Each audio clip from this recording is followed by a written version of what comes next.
lot of foreign fans here to see Nada, as they should be. Why aren't you here, actually, viewer? That's the real question. I did see Nada's hairstyle. It looks very nice. I approve of it. What are your thoughts? Were you able to see Nada this afternoon, this evening, Keldor? Okay, are you really asking me? Yeah, me of all people about the hairstyle of Nada? Well, listen, I know you don't particularly have a it's called hair. Hairstyle right now. Actually, it is a hairstyle.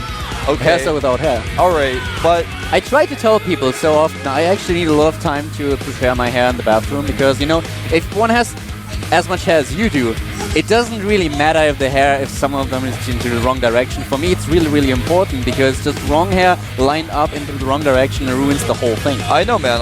You do such a good job taking care of your hair, but thank you. I think Nada, he does even better than you. I have to admit. Yes, this. Oh, and we have a quick look at Ace against Keen replay. Well, we can watch this Archon die twice.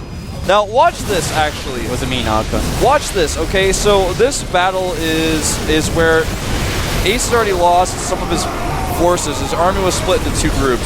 This is not a crucial thing. The Colossi are not doing the maximum damage here. They don't target the units. Damage? It's called no damage. They were attacking a few Mirages to the side. They should have been attacking the larger group where they could have gotten their maximum area of effect. A common mistake, not too big of a deal. But notice how this game changes momentarily here. Ace actually has whittled down the hit points of all of these units. The medevacs are basically out of energy. He keeps stimming. He does shut down the production, but Ace smartly has restarted his production in 2 other locations. So he's somehow able to continue production of units. Meanwhile, notice on the minimap, you can see that Keen is sending units across the map, one by one, and Ace is getting them for free. He's actually actively going and hunting those reinforcements down. So temporarily here, Keen stops the reinforcement line. Attacking here was actually silly. I think this is the biggest mistake he made. Not that this actually changed that much, he just made the probe count almost even. He still has more probes than his opponent, but that was kind of weird. Now, he's going to lose his Colossus tech here, but that's no longer important, nor is it his Forge. His Forge is important. He already has the upgrades, but watch, in a moment here, you'll see a small army of Keen fight a larger army of Ace. Ace keeps picking off these smaller armies, but whenever he wants to fight this big, large setup army of Keen, he can never kill it. This initial attack was so great for Keen nonetheless because he just kept this momentum going, and here we have the small army, and he stemmed his whole army for that one Archon there. They are all there. Look at how those Marauders are going to die. Look at it, the Marauders all just died 1 or 2 shots of the Archons. Look at the supply, it's not even that different. This is a bad choice. He need to pull back there and then wait for a larger army. He never gets his full army set up before he engages. Look at all the stims there by Keen, though. He stims so much. Yeah, he actually does. Look at, though, Ace is consistently going to pick off units in the middle of the map. And Keen, in my opinion, should have sent this entire weakened red army home, built up a large, stronger force and attack. So you can see the supply always a little bit less for Ace, but Ace can never beat that one big army. He just can never do that. I have to say that it's a little bit similar to what we saw between SC and the early games, because he was just in a position where he could position himself so well that Keen could take down the whole force of Ace, so it was just a battle of positions, and Keen got the better hand. And from this time on, his momentum was just going in his favor. Ace never really recovered from this huge blow. Even though he did a good job, he tried to go for this Archon heavy force. It nearly worked because of the reasons that you just explained, all those small armies attacking each other. But, well, Keen, he had the better position and he exploited it, took down those 2 pilots, empowered all the buildings, takes down the 3rd. The only thing that I found a little bit odd is that Keen didn't even try to establish a 4th base. Yeah, and he never... Again, I feel the key here is, of course, Keen was going to win this game, but I feel the key is neither player was able to get a strong enough army to turn the tide there. Keen had, the tide was always in his favor. Ace could have, if he had secured a large force instead of splitting into several groups. The reason why he split his army into several groups is because he was picking off the reinforcements of Keen, which are going across the map. So if Ace got his units into one group instead of sending those to catch the reinforcements, would he have been able to beat that one large force? Maybe, but then also the reinforcements of Keen would have arrived unscathed, and then would he have been able to beat that army? It's hard to say. It's hard to explain even the situation that occurred, but obviously Keen just had a better army, and the snowball effect eventually, I mean, it was like watching a Dota game or something. Eventually, he just had too much stuff. And that's that. Keen takes it with 2-1, and there's at least no doubt about it. It was an entertaining series. It was an entertaining series, and they were pretty evenly matched. Ace with some weird decisions, like the decision to Void Ray all in the second game on that map, was not something I expected to see. But, you know, I think that Ace definitely showed that he can play a good game in the series. The first game, he went for Colossus build. He caught his opponent off guard. And I don't want to say that Ace in that game showed me that he is on Keen's level, but he showed me that he can take games off Keen. Yep, he definitely did. And we have another Terran versus Protoss coming up, as you already mentioned before the game. The next match is going to be Creator Prime against none other than Nada, who recently joined Complexity. Cole MVP Nada, ranked 9 in the GSL. Yeah, that's a really high ranking. He's never been able to get a finals. The closest he ever got was against Inca, and Inca 3-0'd him in that season and then lost in ST pretty badly. Notice Nada's hairstyle on this photo. The Playmobil style. Yeah, he looks like he has Playmobil style. Now, it's not quite like a Lego haircut, but it's more like Playmobil. I have to agree with you on this. Now, some people probably don't know what Playmobil is because it's not quite as popular as Legos, but some families love their children, and they give them Playmobil as well as Legos. I think your family was one of those families, Caldor. I had both, but I prefer Lego. I prefer Lego, but I had the variety to choose from. My family's very good in that regard. And it looks like you and I were the same in that regard. Yeah, yeah, kind of. And, well, this game is going to be pretty interesting. And we have Complexity adding just a couple of players lately. They are just building up a new team. We don't only have Nada, but also Killer and Heart. Exactly, Killer and Heart. It's a nice move by Complexity to grab those players. Definitely, and Killer, he's finally not teamless anymore. I like it. There we have both of them. There is a distinction between the team's Complexity and MVP, despite the fact that they're partnered. And not to confuse anyone, Nada has joined Complexity, the Foreigner team. It's still partnered with MVP, so it's like he's on MVP, but he has the Complexity tag, whereas SC, for example, as we saw earlier, has the MVP tag. So that's just something to note. It's, you know, he's really part of a foreign team, very much so, and that's really interesting to see Nada, of all people, being in this position. We have Entombed Valley as the first map, so the map that concluded the last best of 3 is now the starting map in the last best of 3 for the day, at least this for the main stream, is going to be such a good matchup because Creator's macro is so good, and I don't need to say the same about Nada, you guys already know that, but Creator, man, he has shown some of the best PvT in the world. He's so young, some people call him the Lenok of Protoss. We'll see if he can take out Nada here in Game 1. This is the GSL Code A with Caldor and Wolf.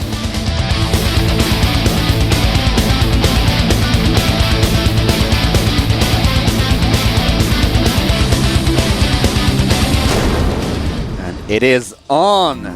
Bottom left of Entombed Valley in the red color, we have the Protoss player for Team Prime. It is Creator Prime. Creator Prime with a very good record against Protoss. It's one of his best matchups, 61%, and he is up against the Terran player at the top left in the blue color. He's up against Complexity's new Terran player, at least one of them. He is up against Complexity Nada. And the last games that Creator played against Terran were really successful. He defeated Pole with 2-1, he took down Jakchi 1-0, he won against Nuclear, aka ASD, and against Gumio. So very nice games recently against Terran. The Protoss versus Terran matchup seems to suit him quite well. Nada, on the other hand, has a 50% win ratio against Protoss. He won 29 matches, lost 29. And the last game that he played was against Extreme in the GSTL, where he lost. Yeah, I actually was able to watch that match. Extreme, definitely an underrated player, but look at this winner prediction. This is actually pretty telling. To see that many people vote against Nada means that people are really starting to get a grasp for how good Creator really is. And I don't know if Creator will be able to beat Nada. If I had to go to the winner prediction page, man, I would look at it and then I would just say, I can't choose, and I'd have to walk away. But I like how close it is. It's just, this is going to be our closest match of the day. I really, really and truly believe that. I completely agree with you. It's really hard to pick a winner because Nada, he has been around for ages and he is just such a great player. But on the other hand, we have Creator Prime, who was always a very good player. He didn't really have this huge accomplishments just yet, but he is known to take down a lot of Terran players, a lot of good players at that. So he is definitely one who can not only take one game of Nada, but he can win the entire series. He absolutely can. Now, you can see our win rates here. You mentioned them earlier, but... yeah, that's the win rates related to the GSL appearances so far. And both of them pretty even. So, Command Center has been started for Nada. He makes it on the high ground rather than the low ground to hide that from his opponent. And it's a safer way of doing things, but necessary on Entombed Valley? It's hard to say. Nice micro by Nada against this Zealot. Actually a little bit surprised that Creator is committing to it. Yeah, I was surprised as well. The thing is, if he doesn't commit, the Zealot probably will die anyways, so I guess it's good by him, and I like this. Doesn't lose any real points on the Stalkers. You can do as much damage as possible. Oh! I guess that's okay, but rough. Yeah, lost a bunch of hit points in order to take down his opponent's second Marine. Kills the SV now as well, no more scouting information. Oh, actually he spots the Nexus. Able to get in there. I love these little things between these players, so it's very clear that Creator knows he's trying to catch the Nexus, and Nada's like, alright, his Stalker was right there, I can go now with the SCV, and it goes to check, and it just he barely scouts it. That's how aware both of these two players are of their movements, of their opponents. Robotics transition for Creator now. This is very aggressive here. Yeah, very, with two Stalkers doing a lot of damage, saving my God, one look of the at that Stalkers. micro. Wow! That's what happens if you don't make a bunker against an aggressive Protoss. Doing a really good job, Creator. I'm impressed now. I am he super is impressed. Killing a lot of Marines with this and still saving the Stalker. Because if he goes up there and Nada has a bunker, that's fine, he just goes away. He leaves it alone, but he's like, oh, Nada, you cut a corner, man. You cut that corner. Only one gate pressure. Yeah. 2 more gates being added with the Robo, and now he feels comfortable with his Robo because he knows, well, I already took out some of his Marines that know his Marine count. He was not able to scout anything else, though, in the main base, just the Marine count. So he doesn't know that back home Nada has started some add-ons. He's got Marauder production. He's got STEM. He can assume these things, though, but that's why he's got Observers Chrono boosting out here. He wants to see ASAP what he can find. Still, the Stalkers in a position where they can immediately see if Nada is moving down the ramp. You have the expansion on the low ground now. Both of these players saturating that second mineral line. Whole position for Nada's units. Creator Prime getting in a bunch of shots, not doing a lot of damage. And the first Observer on its way will reveal the attack path of Nada. I am just watching Creator's Stalker pressure here is so exciting because most StarCraft 2 players do not do this.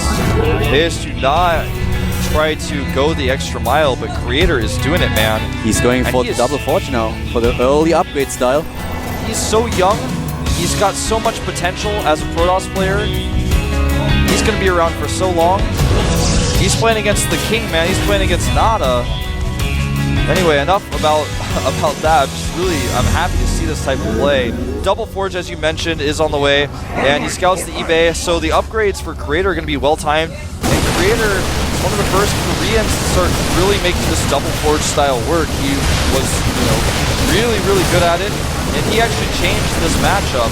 People were trying to do Double Forge, like, for example, Liquid Tyler was doing Double Forge for a while, but Creator kind of made it work in such a way that no one else was at the time, and he really changed this matchup. He's adding to making sure that he can start with the +2/+2. The Observer is spotted, the scan reveals it, and it's taken down. We have the Twilight Council, so the +2/+2 can be started upon reaching the first 2 upgrades, for the Protoss player that is. And Nada, obviously, with the Bioforce, he is now getting his first upgrades and is adding the Starport. We have both of them with 2 bases, no attempts to get a third just yet. Oh, there it is, the command center. And both really, really calm now.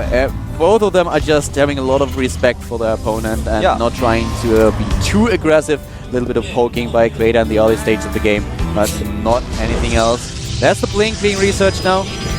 I like the way you put it. You said that they're really respecting each other. They both know that, and the defender's advantage is so strong at this stage in the game. While they're both teching and they both have a similar amount of units, neither of them have the amount of units to really make a pressure move, make a timing attack. So they're both just slowly but surely teching up and getting those upgrades out. This is the kind of game I expected to see from these two players. Another observer lost, but he forced another scan and he got some more scouting information. So pretty good for Creator. Creator way ahead in the upgrades here. It's going to be 1-1, just +1 in just a moment. That's why I really like Parting's style, where he gets a lot more observers, but he just positions them along the map and he doesn't move them, which is so strong, especially against Terran. If you find good positions for the observers, this is so nice, but he is following the army again and he might just lose another observer. He very well might. It's almost as if he's trying to force the scans for how aggressive he is with these observers. We're going to see a little bit of elevator play here from Nada. There goes the observer. Oh, so really nice positioning by Nada. He's got units on the low ground and the high ground, and Creator's units having to split. They're spread a little bit too thinly, I think, Caldor, and it looks like Nada may just take this game. It certainly looks like it, Wolf. The force fields didn't accomplish anything, as the stealth could still be attacked by the Marauder Marines in the second row, and here goes the expansion. It looks that this is really it. The elevator play in combination with the attack at the main ramp was all that he needed. The Colossi is out now, but this expansion, at least the probes are going to die. Yeah, I think the Nexus will die as well. All of the probes going down, except those two. GG!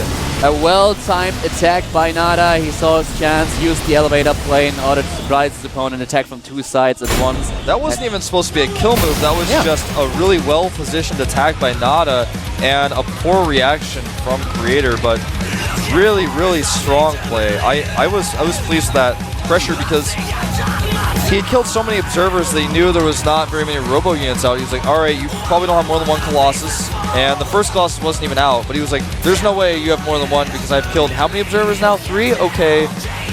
Nice timing. Yeah, one of the reasons why Parting can afford so many observers is that he doesn't need the time of the robo because he goes for the Templar tech. But if you go Colossi, then every observer hurts you because it just occupies the robotics for quite a while.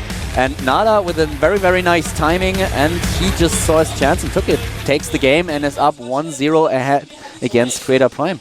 Job well done.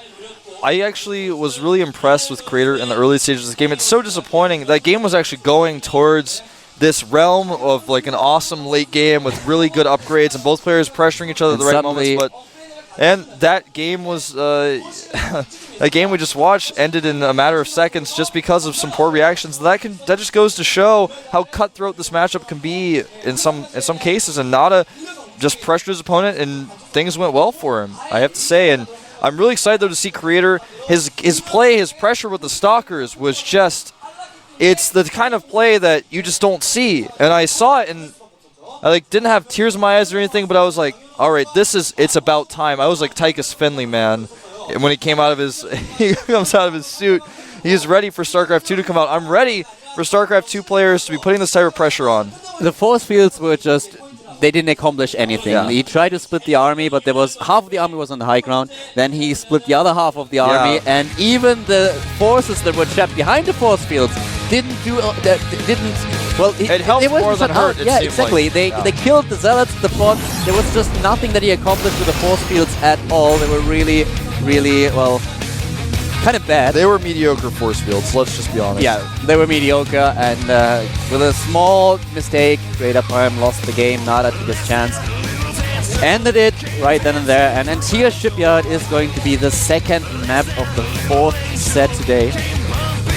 Yeah, this is going to be a pretty exciting map to watch these players play on. It's forced cross positions, no gold bases, a large map, and we could see another macro game.